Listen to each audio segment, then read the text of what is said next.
တက်သူကတော့ဘဝရဲ့အတွေ့အကြုံကောင်းတွေကိုခန်းစားတတ်ပေမဲ့အနာဂတ်အတွက်စုဆောင်းဖို့စီကံပိုင်းမှာအားဒီနေ့အတွက်ကျမတို့ဆွေးနွေးမယ့်အကြောင်းအရာကလေငွေကြေးနဲ့ပတ်သက်တဲ့စိတ်ပိုင်းဆိုင်ရာရှုပ်ထွေးမှုတွေအကြောင်းကိုတော်တော်လေးနန်းနန်းပြောကြည့်ကြမှာပါ ဟုတ်ကဲ့တော်တော်များများလဲကြုံဖူးနိုင်တဲ့ကိစ္စရပ်တစ်ခုပါ ဟုတ်တယ်အထူးသဖြင့်ဒီအကြောင်းအရာကဝါရှင်တန်က Ricky ရှိုလေနားထောင်သူတယောက်ရဲ့မေခွန်းကလေဆက်လာတာဆိုတော့လေတကယ်လက်တွေ့ဘဝနဲ့နီးစပ်တယ် သူ့ရဲ့အခြေအနေကဘယ်လိုမျိုးလဲဗျ သူ့အခြေအနေကတော်တော်များများအတွက်အားကျစရာလို့တော့ပြောနိုင်နေရှင်သူမှလေအကျွေးတွေအလုံးကြည့်ပြီးအရေးပေါ်ရန်မုံငွေလည်းအစင်းသိမ့်ပြီ ကောင်းတာပေါ့ ပြီးတော့ပိုကောင်းပြီးစိတ်ချရတဲ့ကားတစ်စီးဝယ်ဖို့ပိတ်ဆန်လေလုံလောက်ကိုစုမိနေပြီ အော်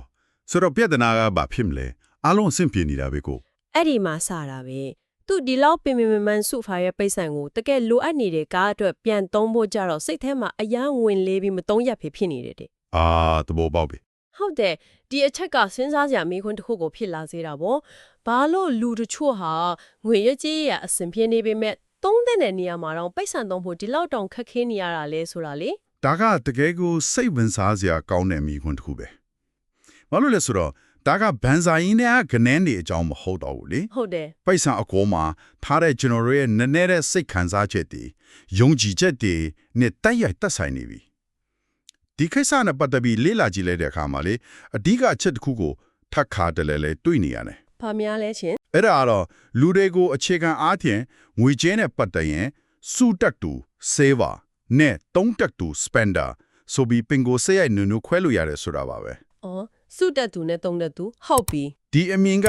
Ricky ရဲ့အခက်အခဲကိုရှင်းပြနိုင်ုံတင်မကပဲကျွန်တော်တို့အားလုံးကိုယ့်ရဲ့ငွေကြေးဆိုင်ရာအပြုအမူတွေကိုနားလည်ဖို့အတွက်အခြေခံတစ်ခုဖြစ်လာစေမှာပါ ။ဟုတ်ပြီဒီအသုံးတွေကတော့ယဉ်နီးပြီးသားလို့ပါပဲ။ဒါပေမဲ့ဒီနောက်ွယ်ကစိတ်ပညာပိုင်းဆိုင်ရာအကြောင်းရင်းကိုနည်းနည်းလောက်အသေးစိတ်ဆွေးနွေးကြည့်ခြင်းလေ။ဆိုတော့ရစ်ကီကရှင်းနေတာပဲ သူကပုံမှန်စုတက်တူကြောက်ဖို့ ။ဟုတ်တယ်သူ့အတွက်ဗန်ဆိုင်ရင်ထဲမှာပိုက်ဆံတွေတိုးကွာနေတာကိုမြင်နေရတာကစိတ်လုံခြုံမှုနဲ့တည်နေမှုကိုပေးနေပုံရတယ် အတိအကျပါပဲစုတက်တူတယောက်အတွက်ငွေကြေးရဲ့တန်ဖိုးကအဲ့ဒီငွေကိုပိုင်ဆိုင်ထားရခြင်းဘန်ထဲမှာရှိနေတယ်ဆိုတဲ့အတိတရားကနေလာတာပါအဲ့ဒီကဏ္ဍတွေကသူ့အတွက်အကာအကွယ်တစ်ခုလို့ခံစားရစေတယ် ။ခံတက်တစ်ခုလိုမျိုးပေါ့နော် ဟုတ်တယ်အခက်အခဲတွေကိုရင်ဆိုင်ဖို့အသင့်ထိနေတဲ့ခံတက်တစ်ခုလိုပဲဆိုတော့အဲ့ဒီခံတက်တွေကအိုခဲတစ်ချက်ကိုနှုတ်ပြီးကားလိုအရာမျိုးနဲ့လဲလိုက်ရမှာကို ။စိတ်လုံခြုံမှုပျောက်သွားတယ်လို့ခံစားရတာ ဒါပေါ့ဒါကတဘာဝကြပါတယ် ဒါဆိုရင်သုံးတက်တို့ကကြတော့ပြောင်းပြန်ပေါ့ကျမတို့လေးလာခဲ့တဲ့အရင်မြတ်ထဲကဟောပြောသူကိုယ်တိုင်ကသူ့ကိုယ်သူသုံးတက်သူလို့သတ်မှတ်ထားတယ်လေ ဟုတ်ပါတယ်သူတို့ကြတော့ပက်ဆန်းဆိုတာဘန်ထဲမှာဒီအတိုင်းထားဖို့မဟုတ်ဘူးပိုကောင်းတဲ့ဘွားအတွေ့အကြုံတွေပစ္စည်းလေးရဖို့အတွက်တုံးပြရမယ်ကိရိယာတစ်ခုလိုမြင်တာ ကိရိယာတစ်ခု သုံးတတူတယောက်ရဲ့စိတ်လုံခြုံမှုကဘန်ထဲကကဏ္ဍတွေကနေမဟုတ်ဘူးအဲ့ဒီပက်ဆန်ကိုတုံးလိုက်လို့ရလာတဲ့အကျိုးကျေးဇူးကနေလာတာ ဥပမာစိတ်ချရတဲ့ကားတစ်စီးပိုင်ဆိုင်ထားတော့ခရီးသွားတဲ့အခါလမ်းမှာပြက်မှာမစိုးရင်ရတော့ဘူးဆိုတာမျိုးလား အတိအကျပဲဒီလိုစိတ်ချမ်းသာမှုမျိုးကတွတ်တော့တန်ဖို့အစစ်မှန်ပဲဆိုတော့ဒီနှစ်ယောက်ရဲ့ခြားနာချက်ကဘယ်တော့မှနဲ့ဘယ်တော့မှမားတယ်ဆိုတာထက် သူတို့ရဲ့စိတ်ပိုင်းဆိုင်ရာတန်ဖိုးကိုဘယ်ကနေရယူတယ်လဲဆိုတဲ့အပေါ်မှာပဲမူတည်နေလား ဒါပဲ Ricky လိုအခြေခံလိုအပ်ချက်တွေပြည့်စုံနေပြီဖြစ်တဲ့အခြေအနေမှာကားဝယ်မဲ့ဆုံးဖြတ်ချက်ငွေကြေးဆုံးဖြတ်ချက်ဆိုတာထက်စိတ်ခံစားချက်ပိုင်းဆိုင်ရာဆုံးဖြတ်ချက်ဖြစ်သွားပါပြီ ဒီခွဲခြားမှုကိုကြည့်ရင်တစ်ခုတင်းရဟမိတယ်ကျမတို့လူဖွဲ့စီမှာလေစူဆောင်းခြင်းကိုအမြဲတမ်းလို့ကောင်းတဲ့အရာတာဝန်တည်တဲ့အရာအဖြစ်ချီးချူးကြတယ်သုံးဆွဲခြင်းကိုတော့နည်းနည်းအပြစ်တပိုးဆောင်တယ်လို့မြင်တတ်ကြတယ်မို့လား ဒါကတိတ်ကောင်းတဲ့အချက်ပဲဟုတ်ပါတယ်ဒါပေမဲ့ဒီဆွေးနွေးချက်အရာနှစ်ခုစလုံးမှာသူအားကြချက်အားနည်းချက်တွေရှိနေတာပေါ့ ဘယ်လိုမျိုးလဲရှင် စုတတ်သူကအနာဂတ်အတွက်လုံခြုံမှုတိဆောက်ရမှာအရန်တော်ပဲမယ်ပစ္စုပန်မှာဘဝကိုပြောင်းမွေးဖို့ခက်ခဲနေတတ်တယ်တုံးတတ်သူကတော့ဘဝရဲ့အတွေ့အကြုံကောင်းတွေကိုခန်းစားတတ်ပေမဲ့အနာဂတ်အတွက်စုဆောင်းဖို့စီကံပိုင်းမှာအားနည်းနိုင်တယ် အဓိကကဟန်ချက်ညီဖို့ပေါ့နော် ဒါပေါ့အဓိကဟန်ချက်ညီဖို့ပါပဲဒီနေရာမှာပဲကျွန်တော်တို့လေ့လာထားတဲ့အရင်မြစ်ဒီထက်ကနောက်တစ်စိတ်ဝင်စားစရာကောင်းတဲ့အယူအဆတစ်ခုရောက်လာပါတယ်အဲ့ဒါကတော့ငွေကြေးနဲ့ပတ်သက်ပြီးတကယ်ကျွမ်းကျင်တဲ့ဆိုတာဟန်ချက်ညီပိုင်ဆိုင်ထားတဲ့အခြေခံကျွမ်းကျင်မှု၃မျိုးရှိတယ်ဆိုတာပါပဲ နော်နီဒါကပိုးပြီးလက်တွေ့ကြတဲ့အဖြေတစ်ခုကိုဥတည်နေလို့ပဲအဲ့ဒီကျွမ်းကျင်မှု၃မျိုးကဘာတွေလဲရှင် အဲ့ဒါတွေကတော့သုံးဆွဲခြင်း spending စုဆောင်းခြင်း saving နဲ့ပေးကမ်းခြင်း giving တို့ပါပဲ သုံးဆွဲခြင်းစုဆောင်းခြင်းပေးကမ်းခြင်း ဟုတ်ပါတယ်လူအများစုကဒီသုံးခုတည်းကတစ်ခုဒါမှမဟုတ်နှစ်ခုမှာတဘာဝတိုင်းတော်ကြမယ်အနည်းဆုံးတစ်ခုမှာတော့အားနဲ့တတ်ကြတယ်လို့ဆိုပါတယ် စိတ်ဝင်စားစရာပဲတစ်ခုချင်းစီကိုနည်းနည်းလောက်ဖြန့်ကြည့်ရအောင်ပထမဆုံးသုံးဆွဲခြင်းဆိုတဲ့ကျွမ်းကျင်မှုဒါကပိုက်ဆံကိုဖြစ်ကတဲ့ဆန်းသုံးတာကိုဆိုလိုတာမဟုတ်ဘူးထင်တယ် လုံးဝမဟုတ်ပါဘူးဒီနေရာမှာသုံးဆွဲခြင်းကိုကျွမ်းကျင်မှုတစ်ခုအနေနဲ့ပြောချင်တာကကိုရှာထားတဲ့ငွေရဲ့အသီးအပွင့်ကိုအဖြစ်မရှိသလိုခံစားရခြင်းမရှိပဲပျော်ရွှင်စွာနဲ့စနစ်တကျခံစားတတ်ဖို့ကိုဆိုလိုတာပါ ဘဝရည်သွေးကိုမြင့်တင်ပေးတဲ့အရာတွေအတွေ့အကြုံ ဆိုတဲ့ကျွမ်းကျင်မှုကိုလေ့ကျင့်ဖို့လိုအပ်နေတာပါ ရှင်းပါတယ်ဒုတိယတစ်ခုကတော့စုဆောင်းခြင်းပေါ့ဒါကတော့လူတိုင်းတွေပါအရေးကြီးမှန်းသိကြပါတယ်အရေးပေါ်အခြေအနေတွေအငင်းစားယူဖို့လို့ရီမန်းချက်ကြီးတွေအတွက်စုဆောင်းတာပေါ့ ဟုတ်ပါတယ်နောက်ပြီးတော့ယင်းနှမြနဲ့မှုတွေနဲ့တစင်တွေ့ဝမှုကိုတိဆောက်ဖို့စုဆောင်းတာပေါ့စောစောကပြောခဲ့ဟောပြောသူကတော့ဒါကသူ့ရဲ့အားနဲ့ချက်ဖြစ်ခဲ့တယ်လို့ဝန်ခံထားတယ်လေ ဟုတ်တယ်နော် ဟုတ်ပါတယ်သူကတဘာဝရသုံးတတ်သူနဲ့ပေးကမ်းတတ်သူဖြစ်တဲ့အတွက်စူဆောင်းဖို့ကိုတည်တံ့စ조사ပြီးလေ့ကျင့်ခဲ့ရတယ်ဒါပေမဲ့သူ့ကိုစူဆောင်းဖို့တွန်းအားပေးခဲ့တဲ့အမြင်တစ်ခုက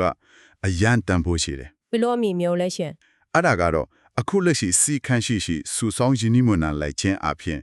်အနာဂတ်မှာသူပူပြီးလွတ်လပ်စွာသုံးနိုင်မယ်ပူပြီးရစ်ရောစွာပေးကမ်းနိုင်မယ်ဆိုတဲ့အသီးပါပဲ ဩဒါကရှုထောင့်ပြောင်းလိုက်တာပဲစုဆောင်းခြင်းကိုကန့်သက်ချက်တစ်ခုလို့မမြင်တော့ပဲ အနာဂတ်ရဲ့လွတ်လပ်ခွင့်ကိုဝေယူနေတာမျိုးလို့မြင်လိုက်တာ အရန်ကောင်းတဲ့အမြင်ပဲကဲနောက်ဆုံးတစ်ခုကပေးကမ်းခြင်းဒါကိုငွေကြေးကျွမ်းကျင်မှုတစ်ခုအဖြစ်ထည့်သွင်းထားတာကနည်းနည်းတော့ထူးခြားတယ်ရှင် ဒါကလူအများစုမင်းနေတတ်တဲ့အချက်ပါရဲရောစွာပေးကမ်းနိုင်စွမ်းကလူတစ်ယောက်ရဲ့ငွေကြီးအပေါ်ထားတဲ့သဘောထားကိုအလုံးစုံပြောင်းလဲစေနိုင်တယ်လို့အရင်အမြင့်ဒီမှာဖော်ပြထားတယ် ဘယ်လိုမျိုးပြောင်းလဲစေတာလဲ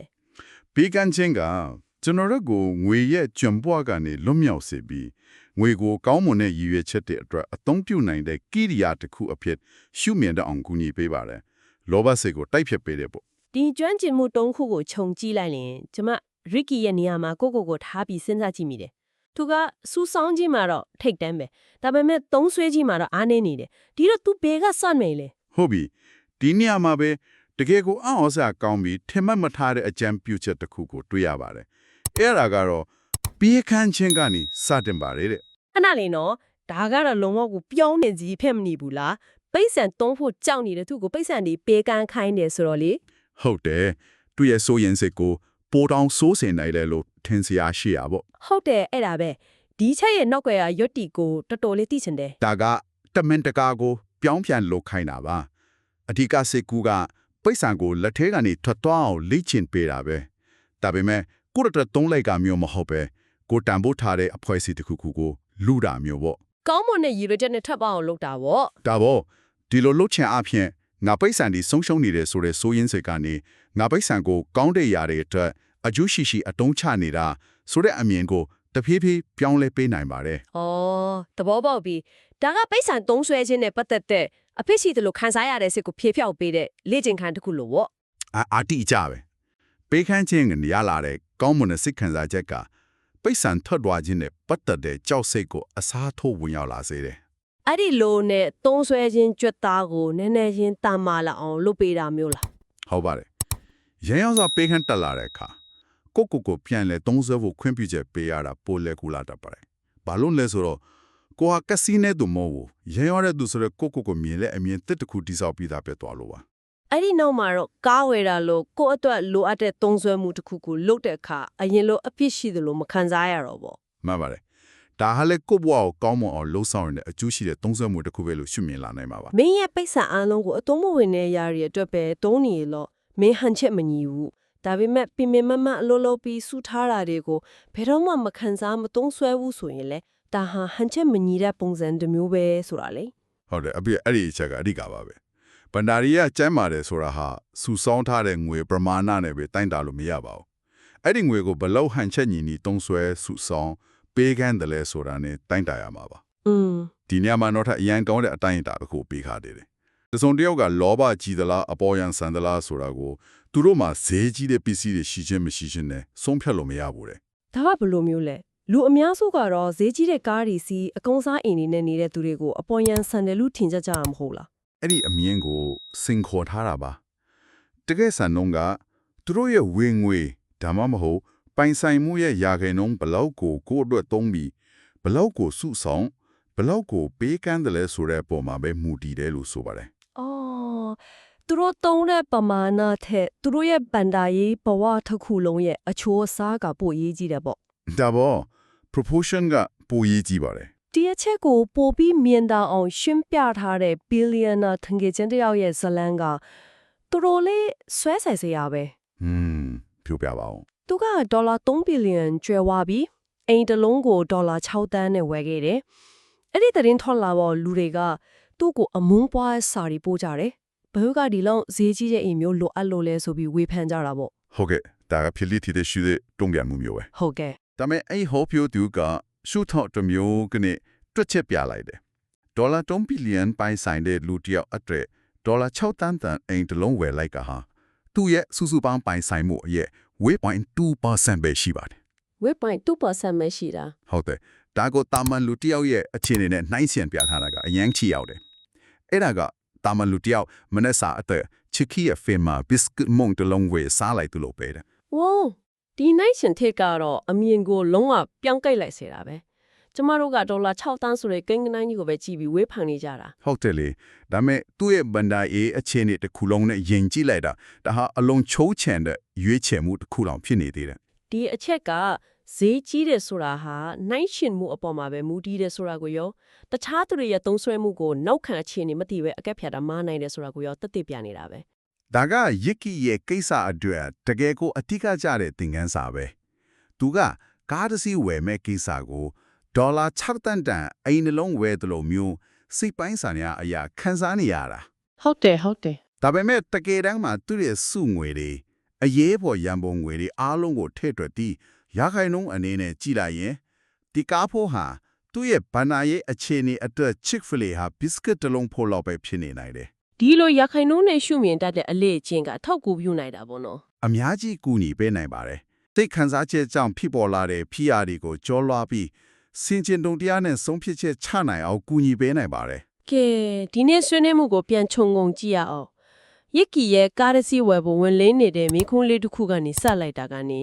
ကျမတို့ဟာငွေကြေးပေါ်ထားတဲ့နဲ့နဲ့တဲ့စိတ်ခံစားချက်တွေအထိရောက်ခဲ့တယ် စုတတ်သူနဲ့သုံးတတ်သူဆိုတဲ့ပင်ကိုစဲကလေးကြောင့်ပြောခဲ့ကြတယ် ဟုတ်ကဲ့နောက်ပြီးတော့ဟန်ချက်ညီတဲ့ဖနာရေးဘဝအတွက်မရှိမဖြစ်လို့အပ်တဲ့သုံးဆွဲခြင်းစုဆောင်းခြင်းပေးကမ်းခြင်းဆိုတဲ့ကျွမ်းကျင်မှု၃ခုအကြောင်းကိုလည်းဆွေးနွေးခဲ့ပါတယ် အဓိကမှတ်သားရမယ့်အချက်ကတော့ငွေရေးကြေးရေးအရာတကယ်ကျမ်းမာတယ်ဆိုတာပန်ထဲမှာပိတ်ဆန်ဒီစုပုံနေုံတက်မဟုတ်ဘူးဆိုတာပါပဲ ဟုတ်ပါတယ် အဲ့ဒီပိတ်ဆန်ကိုကိုယ့်ဘဝကိုအကျိုးရှိအောင်တခြားသူတွေကိုကူညီနိုင်အောင်အနာဂတ်အတွက်လုံခြုံမှုရှိအောင်ဟန်ချက်ညီစီမံခန့်ခွဲတတ်ခြင်းကတကယ်ကျမ်းမာမှုပါပဲ ကိုယ့်ရဲ့တဘာဝဗီဇအရာအားတာတဲ့အပိုင်းကိုအတိမတ်ပြုပြီးအားနည်းတဲ့အပိုင်းကိုတတိထား၍တိုးတက်အောင်စူးစမ်းဖို့လိုတယ်ပေါ့ ဒါပေါ်အဆုံးစုံမှာတော့ပိတ်ဆန်ကကျွန်တော်တို့ဘဝကိုပိုကောင်းအောင်လုပ်ဖို့ကိရိယာတစ်ခုသာဖြစ်ပြီးကျွန်တော်တို့ကပိတ်ဆန်ရဲ့အစေခံဒီဖြစ်သွားဖို့မဟုတ်ဘူးဆိုအချက်ပါပဲ ဟေးဒါကြောင့်ဒီမေးခွန်းလေးကိုကိုပြန်မေးကြည့်စေချင်ပါတယ်ပျော်ရွှင်စွာသုံးဆွဲခြင်းစီကန်းရှိစွာစူဆောင်းခြင်းရက်ရောစွာပေးကမ်းခြင်းဆိုတဲ့ကျွမ်းကျင်မှု၃မျိုးတွေမှာဘယ်တစ်ခုကကိုယ့်ရဲ့တဘာဝပင်ကိုယ်စိတ်ရိုက်နဲ့အနိဆက်ဆုံးလဲ ပြီးတော့ပိုအေးကြည့်တာက ဟန်ချက်ညီတဲ့ဘဝတစ်ခုကိုပိုင်ဆိုင်ဖို့အတွက် ဘယ်ကျွမ်းချမှုကိုပြုစုပြောထောင်ဖို့ကိုယ့်အနေနဲ့တည်တံ့အသိဉာဏ်နဲ့စ조사အားထုတ်ဖို့အလူအဆုံးထင်နေပါတယ်